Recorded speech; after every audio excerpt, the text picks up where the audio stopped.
Hi everyone, I hope you're all doing well. Today we have once again Barry Rosen with us. Welcome, Barry. Um, Today we are back with our continuing Atmakaraka series, Atmakaraka, how it plays a role in D9. So Barry will shed a light on what our Atmakaraka, when it goes in D9, which houses, does it really mean for us? Hi, Barry. Thank you. Welcome again. Okay, good to be here. Thank you for having me back. Um, I wanted to, begin by acknowledging my teachers, Robert Koch, Camilla Sutton, and Zoran Radoslovich, and Visti Larson, who helped me, through their teaching of me, helped me put together this material. And those of you who want to stay in contact with me, you can visit my website at appliedvedicastrology.com, and you can email me there. I'll put this slide up at the end to appliedvedicastrology.com. Okay. Um, Most of you know me. I've been involved in Vedic astrology for over 30 years, and I've been teaching classes for about 6 or 7 years now online, and I do personal consultations, and I also do a lot of speak at conferences all the time. I always like to begin by getting the gods on our side, so we'll do some live chanting.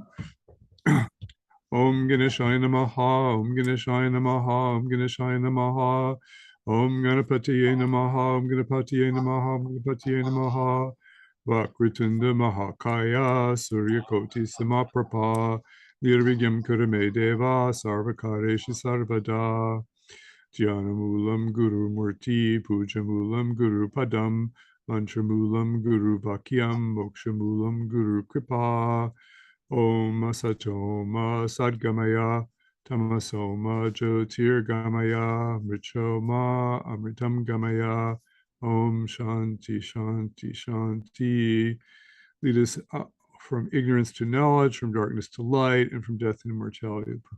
Vedic astrology. Okay, so we want to talk a little bit of, we have a lot of fancy names here, and the previous talk was on the Atmakarka, and we talked about how the Atmakarka is the planet with the highest number of degrees, and it tends to be one of the purposes of the incarnation and tends to bring more challenges to the soul because it's connected to the first and the eighth houses. So it's kind of the past life karma that we've come to work on. So where that is in the Navamsha chart gives us more information about the soul's journey.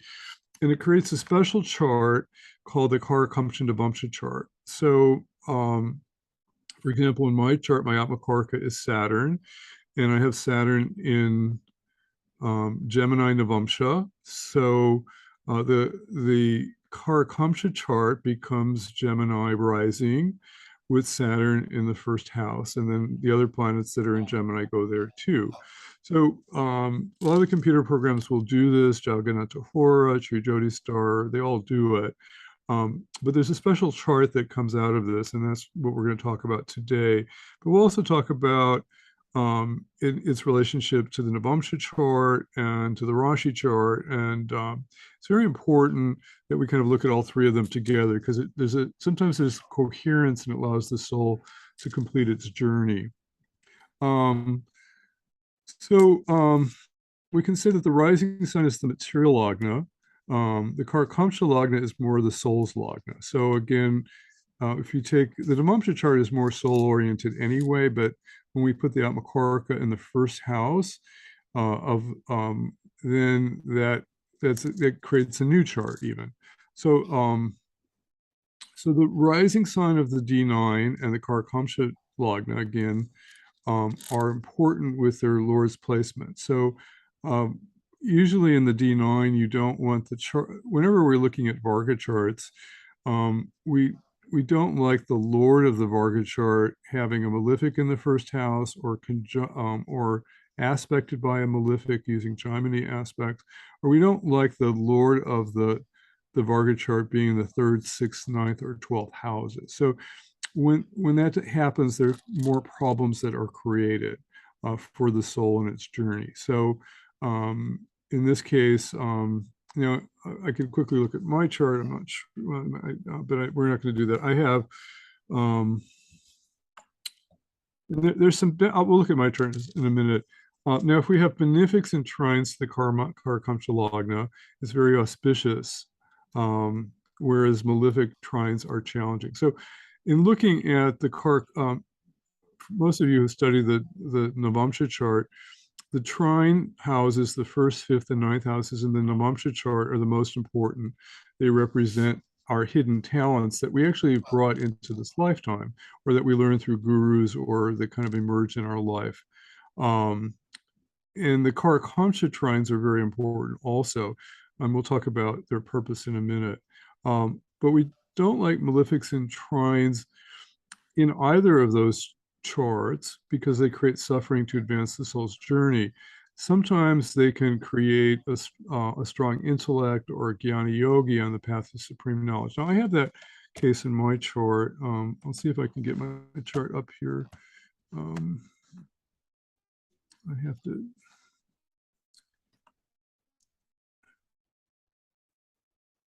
So I have trouble with the screen sharing, but we'll see what we can do here. It's not working. I know it's not showing. I have to change it, but I think I know how to do that. Good question, Barry. Yeah. Yeah. So you're saying the rising sign of the D9 and Karakamsha Lagna, like their Lord placement, is important, right? So when you're saying you do not want them in 3, 6, 9, and 12. So basically, if the D9 Lagna Lord goes into the 12th, I understand. But the Karakamsha Lagna, it won't be going to 3, 6, and 9, and 12. Right. The Carakamsha life is a different chart. We'll have to see. We have to look at these together, and that's why I'm actually trying to figure out how to new share. Okay, hold on. Sure. Okay, here it is. Hold on. So here's Yogananda's chart, which is actually a good example, but I'm going to show you my chart because I can usually talk about it more specifically. Okay, so I'm sorry, I'm using South India because I can see the Gemini aspecting better. So I'm Scorpio rising in the Rashi chart. My Navamsha chart, which is actually, this is the wrong chart.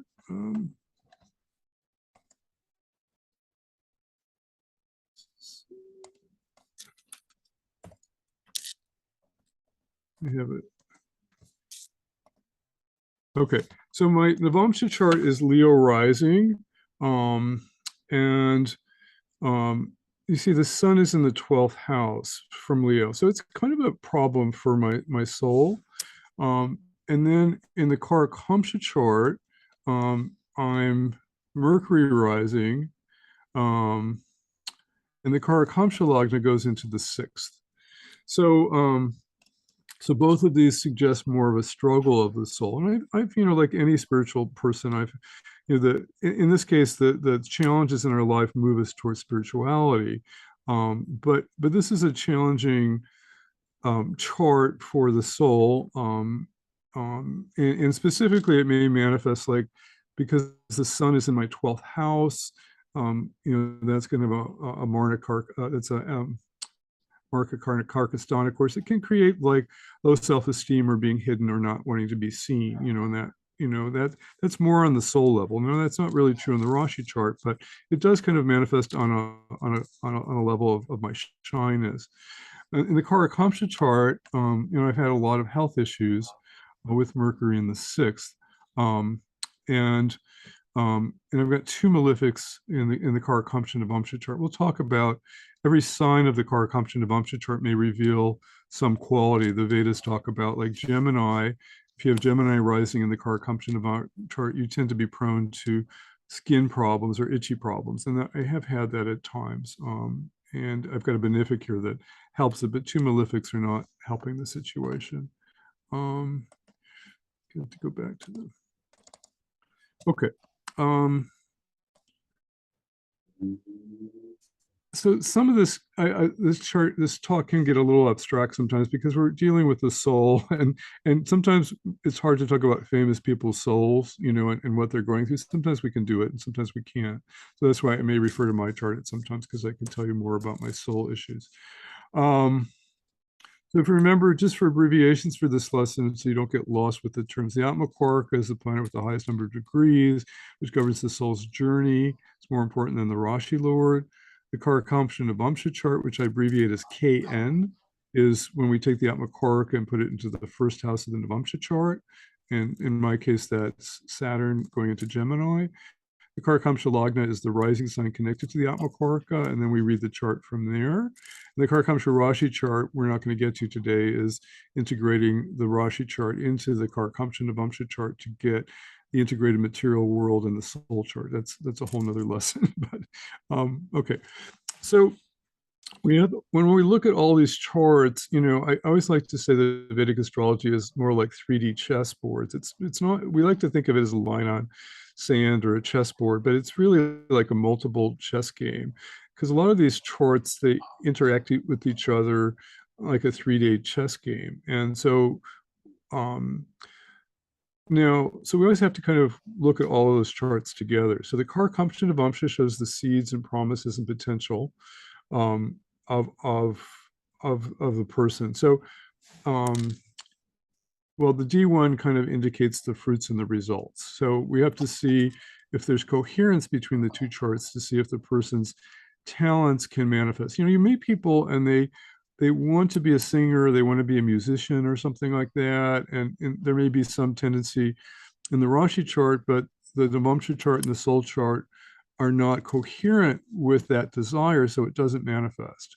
So that's kind of how sometimes to really get somebody who manifests. We'll look at Celine Dion's chart in a minute. To get somebody who kind of manifests their talent into the world and is successful at it, sometimes you have to have coherence in all the charts, and we'll see that in a minute. So we look at the D9 chart and the trines in it to see the talents that actually exist at birth. These are the ones that will manifest. So in the Navamsha chart, I'll see if I can pull it. Hold on.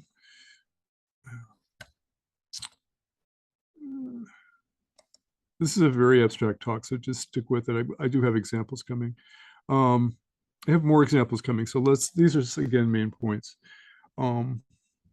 So the Karkamsha Navamsha chart and the D9 are useful for understanding the past life, good luck and good fortune, health, career, and may show why the promise of the D1 is manifesting or not. So that's the whole point. So just to understand this multiple chess game, the soul is seen from the Atmakarka position in the D9 chart. The mind is seen from the moon's position in the D9, where the AK is located from it. And I don't want to get into that. That's a whole nother lecture. The body and intelligence is seen from the D9 Lagna, or the rising sign. And one of the things that we always look at first in a chart is, where is the Lord of the first in the Rashi charts placed? If it's strong, and let's say it has benefics connected to it, it's in good houses like trines and kendras, the operating system, the intelligence of the person is he's got the latest version of Windows 3. It's the operating system. If you put the D9 Lord in the 12th house, or badly afflicted by malefics, or it's in the 6th house, and depending on the sign and things like that, then the operating system may be like running Windows 7. It's just not up to date, and it doesn't, the intelligence isn't there for the whole system. And so the D9 Lagna has kind of some of that too. Sometimes there can be hidden operating system problems when the D9 Lagna is not placed. So the main point to see when we're looking at all these charts is, this is the whole point that you need to get, because the Carakamsha chart shows the desires and the abilities of the soul and the strength that it wants to manifest in this lifetime. So, like I said, sometimes we can see what the soul wants to manifest in this lifetime, but does it manifest it is a big question.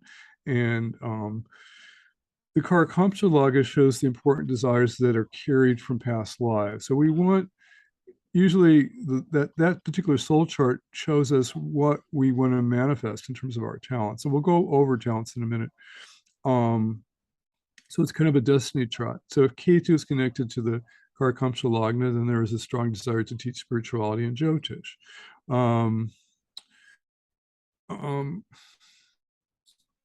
So now this is kind of interesting. The D9 chart is so the the the trines in the D9 chart, are going to show us some of our kind of Purusharta energy, whether we're interested in Dharma or fighting for right action and truth, whether we're interested in moksha and liberation, whether we're into business and artha, or whether we're into relationship or connection. So the air signs are Gemini, Libra, Aquarius are all relationship oriented. And so if your Navamsha chart, is ruled by the air signs, it may have more of that kind of relationship energy, even though the Rashi chart may not be. And again, the same thing, if the earth signs are, the trines in the earth signs are Artha, then you may have more business energy. If the fire signs are running in your chart, you may have more Dharma energy, doing the right thing. And water signs, again, more interested in moksha. So now here's kind of how it works. It's a repeat of this.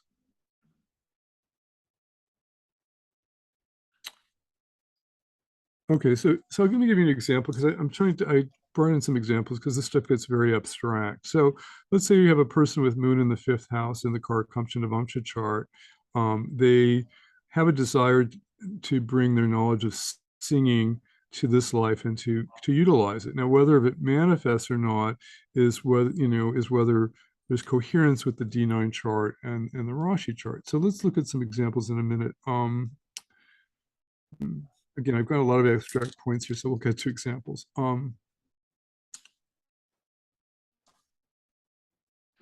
Again, so the reason sometimes people aren't able to manifest their soul's desires is because, well, maybe the D9 lagna is not well placed, like in the 3, 6, 9, or 12th house. And this is why, people always talk about the value of Vergotama in the Rashi and the Navamsha chart, and nobody really explains it well. And it's because there's coherence between the Rashi chart and the Navamsha chart for the soul to manifest its desire. So that's why I've had some teachers say, well, I never noticed Vergotama means anything. And the reason it means something is because you get these famous people and they have a Vergotama chart, where the Rashi and the Navamsha chart are, both Scorpio or both Leo or something like that. And they're just able to kind of manifest their soul's desires more easily and express their talents. So when we look at talents in the first, fifth, and ninth houses in the D9 or in the Karkamsha Navamsha chart rotated around the Atmakaraka. So obviously Mars is the fighter, and fighter can be a lawyer, it can be a policeman, it can be a military person, it can be a politician. Politicians kind of fight also. Those are all kind of Mars professions. Jupiter, of course, is like the Brahmin, the educator, the priest, widely learned. It could be an academic professor, could be a high school teacher, even, that's the educator. Mercury is the businessman connected with Vishnu, but sometimes it can be a comic, a writer. We all know those things. So if we have those planets in the first, fifth, and ninth chart, in the D9 chart, those are talents that we came in with, which do come out in our life. If they're in the Carakamsha chart, they may not come out unless we're able to kind of do some remedies or if there's some coherence in the chart. So Venus, of course, is often a painter, one who connected to beauty. It could be a beautician, it could be a fashion designer. Saturn, is kind of a skilled person, an elder, a hardworking person, sometimes a laborer. Exalted Saturn is sometimes very connected to technology. Rahu can be into metalworkings, machinery, analysis, research. Ketu, traditionally the Vedas say Ketu is the watchmaker. Now we don't have watchmakers anymore, so now Ketu is the computer programmer and the computer designer, but also the astrologer and the spiritual teacher of moksha. So if we have like planets in the first house in the D9, they're particularly strong. So like Venus might be into social services. The moon is a nurturer, has the blessings of mother. Moon Ketu might be somebody who cares for others, like a nurse. It could also be a singer. So the trick is, if people are having trouble with their lives, sometimes you want to activate the first house in the D9 to make them alive. So we might give them a mantra, we might give them a puja or something. And so like in my case, I think I was lucky with this on some level, but I was lucky, and then I really had to kind of struggle with it. I'll just bring up my chart again. Didn't switch. Okay.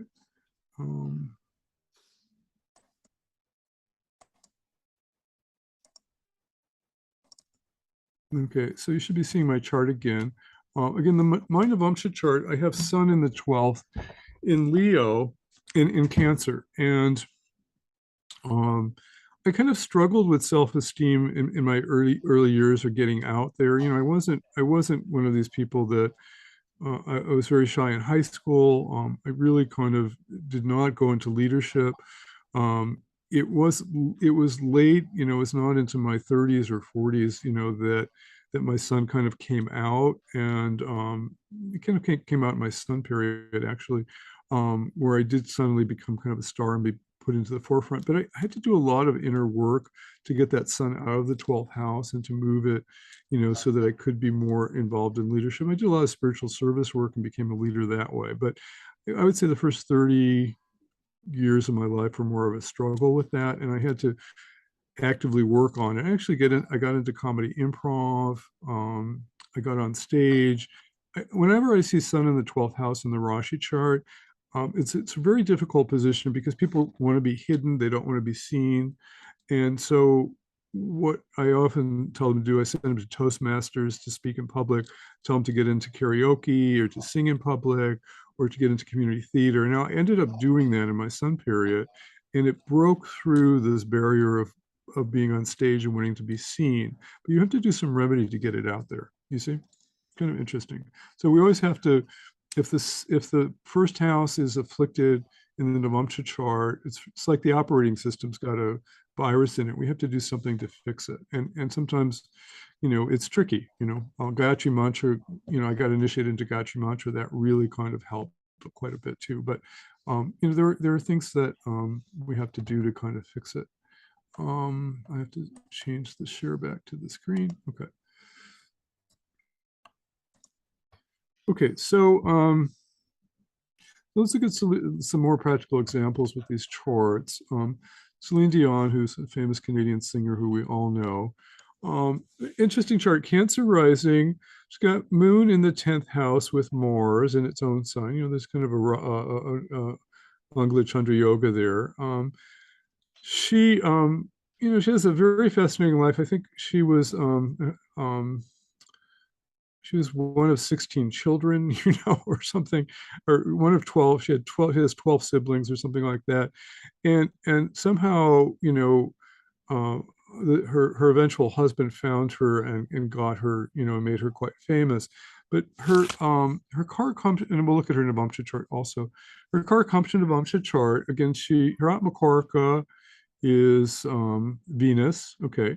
Now, and it's in the 8th house. You know, so we would say the Rashi chart, it's a lot of sexual energy there, obviously. You know, wherever the Atmakarka is, it's usually kind of a difficult placement. But in the Karkamsha Navamsha chart, it's in the 1st house with benefic Mercury and the chart lord, the moon. So you know, there's kind of some coherence here between, you know, and I like to look at all these charts together, and I'll bring that up in a minute. But let's look at the Navamsha chart. Her Navamsha chart also has Mercury, Venus, and Moon, obviously, here in the 10th house. Now, wherever the 10th house in the Navamsha chart will show us often what we love to do, and it will often show us our soul talents. And again, you've got songwriting with Mercury, Venus, and Taurus, with the moon for emotional expression, you know, being very strong. And yet you can see that in the Navamsha chart, she probably was kind of a shy person. K2 in the 1st makes her a little bit invisible. I think she had to do a lot to become a star. And the Lord of the chart, Sun in the 4th, is not really kind of a person you would think as a superstar, but she she went through a lot to become a superstar. Now, if we look at this chart together, share.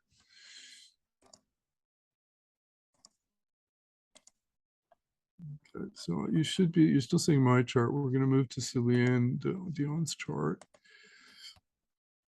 So I'm just trying to make this all concrete. So we have the chart lord in the 10th, so she, for kind of a career person in the world, it does have nice coherence with the other charts. So you want to see how these all charts kind of mesh. So hold on a second. And this is all very abstract. Like sometimes I have to teach this in like 2-hour lessons. So bear with me. So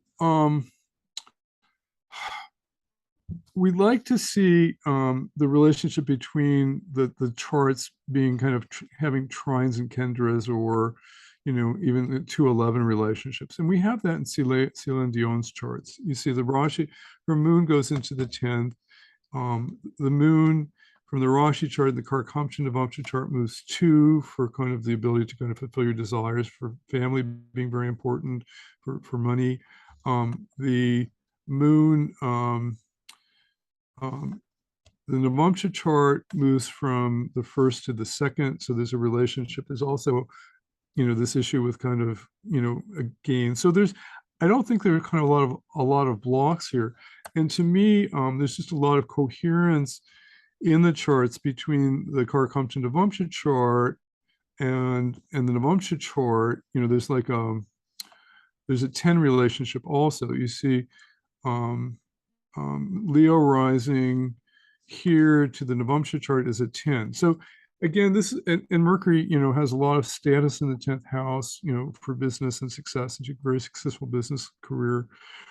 So there's a lot of coherence in this chart for fulfilling her desires to be a singer, and those desires are kind of innately there, and they just they're there in the Carakamsha Navamsa chart. Her soul did want to become a singer, because there's coherence between all the charts with the Kendra relationships, this 211 relationships.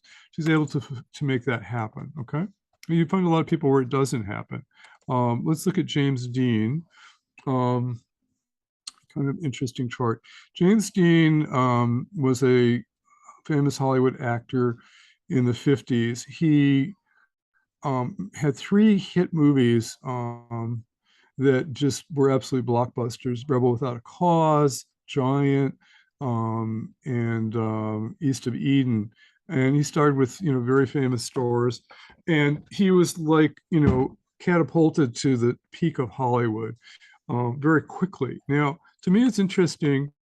He's got Rahu in the 1st, which is kind of a, good for having a lot of charismatic energy and becoming a star person.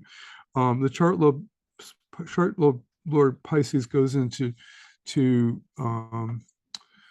Gemini, and it's in a difficult nakshatra of Ardra, and his moon also is isolated here. This is a Kamadruma moon. It's in the 8th house, which is the worst place to have it. Now, so here's a person who became an instant millionaire and, was the love of everybody. And he was an emotional wreck. He became an alcoholic, became a drug addict. He had a very active sex life all over the place, with both sexes. He was kind of and you could see the very kind of difficult life. And you could look at, we've got Karkamsha Navamsa chart, Sun in Leo. So he did kind of manifest his desire to act. Leo is acting. It's also being a star, and it's in the 1st house here. So he did manifest that. It does have now, but notice how it has the Rashi chart to the Karkamsha chart. There's a 6-8 relationship between Leo and a Capricorn. So it's kind of troubled. It doesn't have total coherence. He manifested the stardom, but he couldn't deal with it, and you notice how you also have K2 in the Karkamsha Navamsa chart. So if he would have turned to spirituality, Ketu does well in Leo, he could have really kind of solved the problem. But in this case, it was like, I'm not good enough. I'm, let me drug out in, alcohol and drugs and sex, and let me, get through this. His Navamsha chart, I think, is also troubling. But so this is a case where I think he kind of manifested some wonderful talents, but at the same time, I'm going to share the screen in a minute. I just have to find the chart. Let's see. The Navamsha chart's pretty good. Let me pull it up here.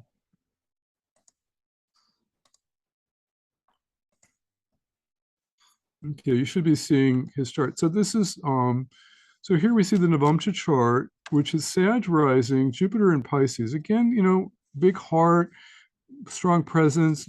Jupiter, the Navamsha overlaps the Rashi here. Jupiter in Pisces overlaps Rahu here. So again, there's a lot of charisma, and people were kind of drawn to him. Mars in the 10th here, success in career. And yet there's still some kind of lack of coherence in these charts. There's some coherence because the Karkamsha Navamsha chart and the Navamsha chart have a 5-9 relationship. But the Rashi chart has a and again, the Rashi chart and the Navamsha chart have a 4-10 relationship. So he did manifest the career, but there's still that 6-8 relationship that was going on between the Navamsha chart, that I kind of pointed out before. Again, this gets complicated, but when you start looking at all these charts over time, you start seeing people ask, well, why am I not famous, or why am I not, people are not seeing me, or why can I become a pianist, or or things like that. And you start seeing it in these talents that are not manifesting, or if sometimes they do manifest, they manifest with problems, as is the case with James Dean. Carol Burnett, another kind of famous person. Let me make sure that you're seeing that chart. Okay, Carol Burnett. She had a comedy variety show, very still alive in the 90s. In the 60s, she was on for 10 years, and she appeared in many movies after that. She was a singer and comedian. She had a very difficult life. We've got Pisces rising, Jupiter in the 6th. Again, the chart lord's in the 6th, so there's kind of challenges. The Atmakaraka is Saturn. Again, difficult one, but it's in its own sign. In Capricorn, it's in the 11th. So again, it's somebody who kind of gets through their troubles. Now, her parents kind of dumped her when she was about 3, and she lived with her grandmother most of her life in Hollywood. And she didn't live with her parents. And that's kind of a huge thing. Notice how the moon is kind of Sandhi here in Taurus in the 3rd house in Rashi. So mom was not there. Mercury, Lord of the 4th, is debilitated in the 1st. Mom's not there. So she had a very difficult life, and somehow she became a childhood actor, and then she ended up on Broadway and Once Upon a Mattress, and then she ended up on the Gary Moore Show, and then she had her own big star in the 60s and 70s on CBS. She was got all kinds of Emmys, and you've got this exalted son here. Now the Carakamsha, so to me, this is kind of a fascinating life, because it's somebody that had kind of a troubled chart, and yet she kind of manifested, she got through it. And I think partly Mercury, by the way, is the Karaka for comedy. And she was actually a good singer. We've got Venus in the 2nd here. She was a comedy, and she was a singer and a comedian. But notice how we've got Mercury. This is where we get what I would say coherence. Even though Mercury is debilitated in the 1st house, she wanted to be a comedian. It's not easy to be a good comedian. She somehow made it happen, because in the Karkamsha Navamsha chart, which she had the desire here in the 5th house of self-expression and the arts, Mercury moves into Scorpio. So there's a trinal relationship between Pisces and Scorpio. that kind of allows her soul to manifest her comedy and be successful. And the sun also kind of moves 4 houses, moves 10 houses from the Karkamsha Navamsa chart into the exaltation period, 10 houses away. Again, and and Cancer and um, Cancer and Aries have a 4-10 relationship. So the point I'm trying to making here is kind of goes back to this 3D chessboard. You know, we sometimes just like to look at charts as one chart, but it's really the way the charts interact in the chess game between the soul and the body and the soul's talents, you know, that shows what manifests. And I should probably, you know, are you kind of following me here? Because I did kind of go through a lot of, I was trying to make it clear with examples. It gets very complicated with people. Um, uh, was that clear for you? Navjeet, hello? Oh, I was mute. Yeah, yeah, I understand. It's good. Yeah. Okay, okay. It's just because it does take some time to get used to Jaimini astrology and the different charts and their relationship. Now, one of the things that we can use the Carakamsha chart for is that we can look at a person's spirituality in it. And the 4th and the 12th from the Karkamsha Lagna, if it ends up being in the sign of Pisces or Cancer, or conjoined to benefic, it may give enlightenment.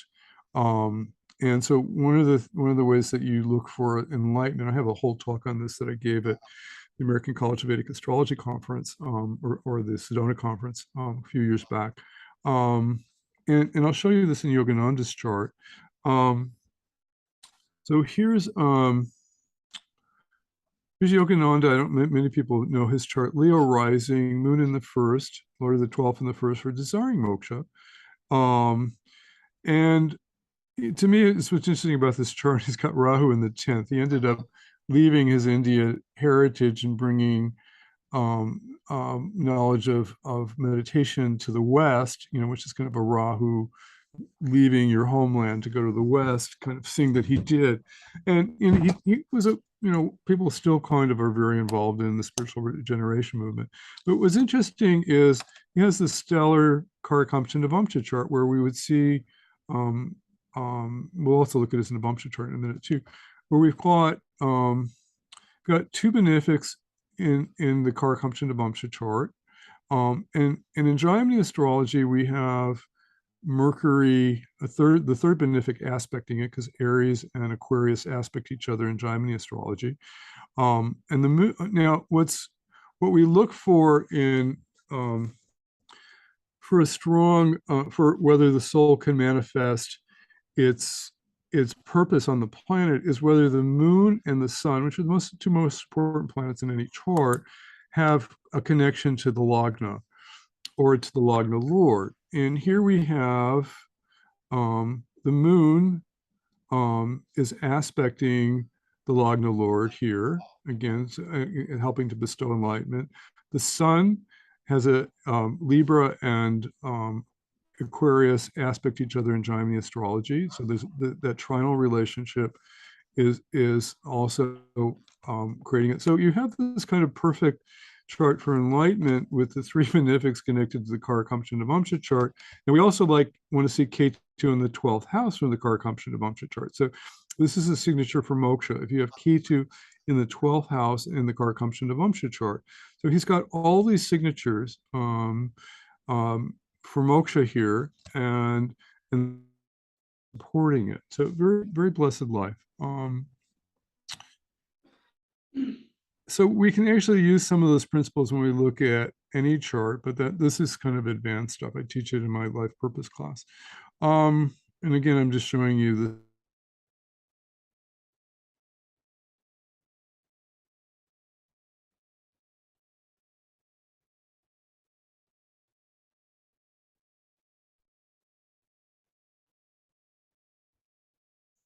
Oh, hi, Gary, and hi, Barry. Are you there?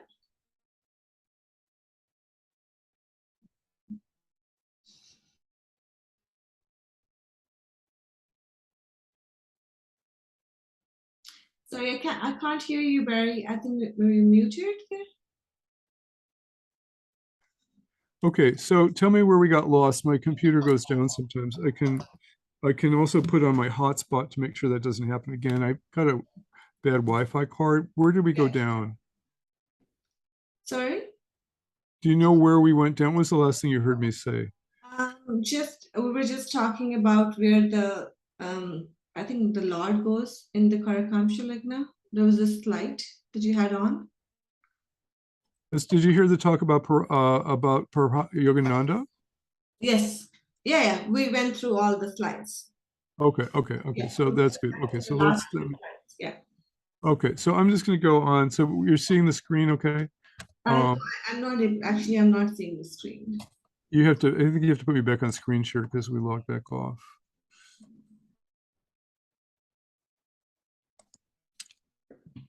Okay. Okay, screen share. We're back on. Okay. So now you're seeing the slide, right? Yeah. Okay.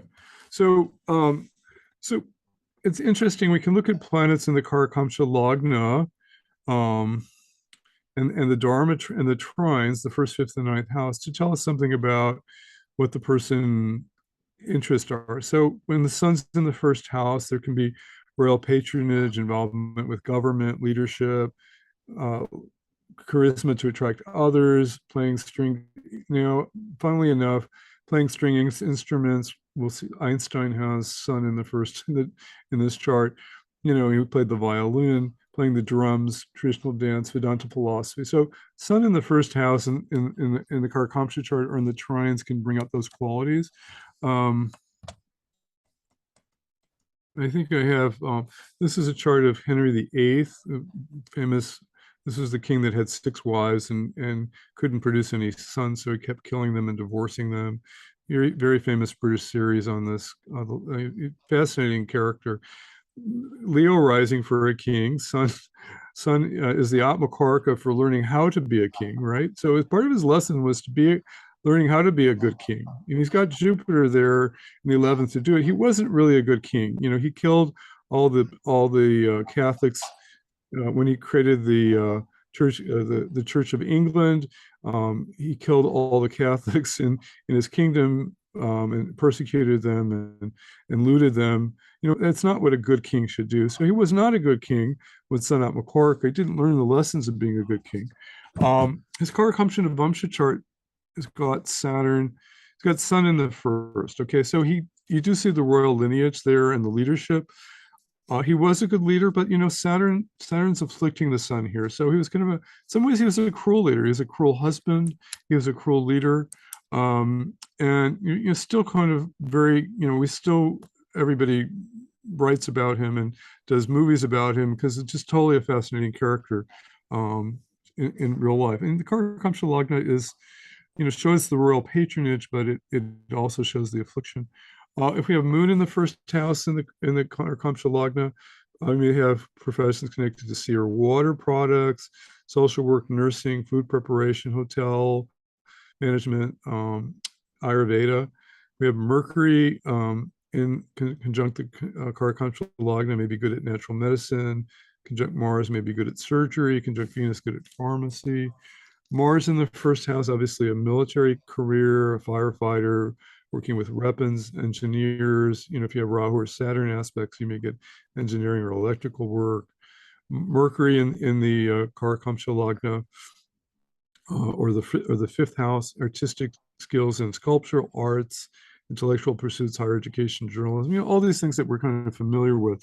But these can also be prominent in the fifth and the ninth house too. If they're in the fifth or the ninth houses, then if they're in the ninth house, then we need a guru to bring them out. We need a teacher. If they're in the fifth house, if they're in the first house, we're born with them. If they're in the fifth house, we usually kind of grow into them early in life. Our artistic talent comes out. Jupiter in the first house, obviously, very ethical, spiritual knowledge, love of the Vedas, well-versed in, all those things that we know. So here's a chart of Sri Sri Ravi Shankar. He's a very famous spiritual guru now for the Art of Living movement. He's got born May 13, 1956 at midnight in India.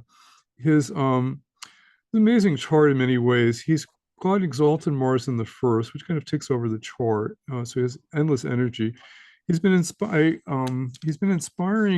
people to do humanitarian work all over the planet. And the Atmakarka here is what is the Atmakarka? It's Jupiter. So part of his lessons are being a guru and being a good guru, in a sense of being a good teacher. And Jupiter's Sandhi, it's at the end of the sign of Cancer, and it's in the Gandanta. So he has kind of emerged as an amazing guru and as an amazing teacher. And I don't think it has been easy. He also had lessons with his personal guru, who is Maharishi Mahesh Yogi. He had to leave his guru in his late 20s and set off to become a guru himself. And that was really hard. So he had karma with the guru, with the Jupiter Atmakarka in the seventh, aspected by Mars. But notice how the Karkamsha Navamsa chart has Jupiter in Pisces. And it's totally coherent with the Rashi chart between Cancer and Pisces. If you listen to his videotapes or read his books, his knowledge about spirituality, Pisces, Jupiter and Pisces, is just unfathomable. It's the best, some of the best I've ever seen. Incredible spiritual knowledge that comes out. And so he was able to kind of manifest that talent because of the coherence between Jupiter in the Rashi chart and Jupiter and Pisces in the Atmakarka chart. So that talent did come out to be a guru, to be an expressor of divine wisdom.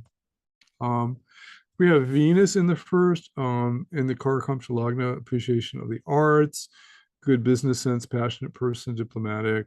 Saturn will do the family business, jack of all trades, but maybe a simple person. Here's a chart of Pablo Picasso, famous artist from the 20s, still very famous. I've been to they have a whole museum of all his paintings in Paris. It's worth seeing. You can see the whole movement of his career. Very, very wonderful painter. Artists always have troubled and interesting charts. Cancer rising, Ashlesha Nakshatra.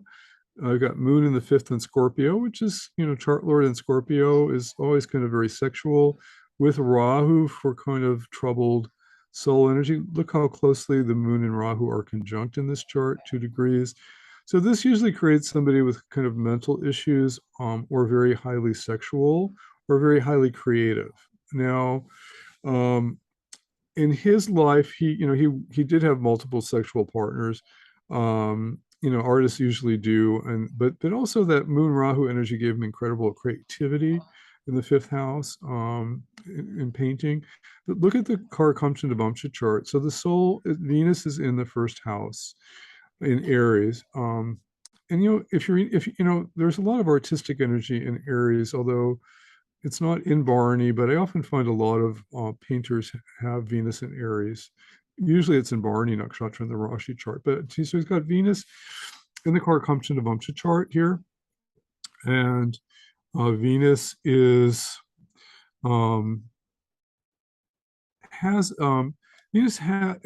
has a difficult expression with the Rashi chart. There's a 6-8 relationship. And somehow he rose above it. The moon here has a Gemini aspect to Venus. So if the moon or the sun aspect the talent, then it's helping to bring it out.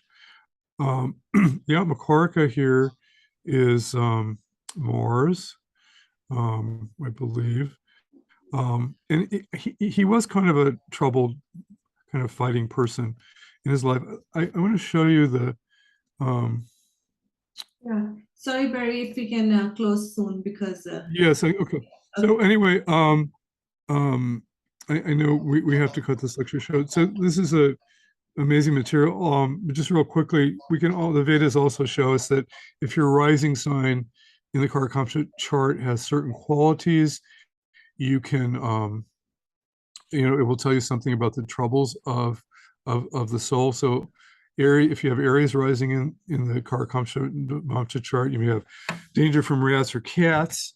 If you have Gemini, skin problems like I talked about, Cancer rising, fear of water. It's kind of fascinating. A lot of these do work. Virgo rising, weight problems. So it's kind of interesting. Anyway, so as you know, the essence of Vedic wisdom is extremely kind of complicated and very kind of encyclopedic. I've been looking at all these charts together as a 3D chessboard. The Carakamsha chart, Navamsha chart, the Navamsha chart, and the Rashi chart. And then there's the fourth chart, which we can't really get to, the Karkamsha Rashi chart, how they all come together. And you often can see life purpose in that fourth chart, the Karkamsha Rashi chart. It's very fascinating how these geometry charts reveal so much more about the soul and its journey and its talents, and whether the soul can complete its journey. So that's what it's all about. And I have a 16-week class on this because it gets there's a lot to it. And it's called Finding Your Life Purpose. I look at so many aspects of that, and it's on my website. And if you're interested, you can email me too. But fascinating material, one of my personal passions, and just looking at how people's lives manifest and don't manifest with their desires. That's wonderful. Thank you, Noah, for having me. Yeah, thank you so much, Perry, for this wonderful presentation. It's always honor to, and thank you just froze.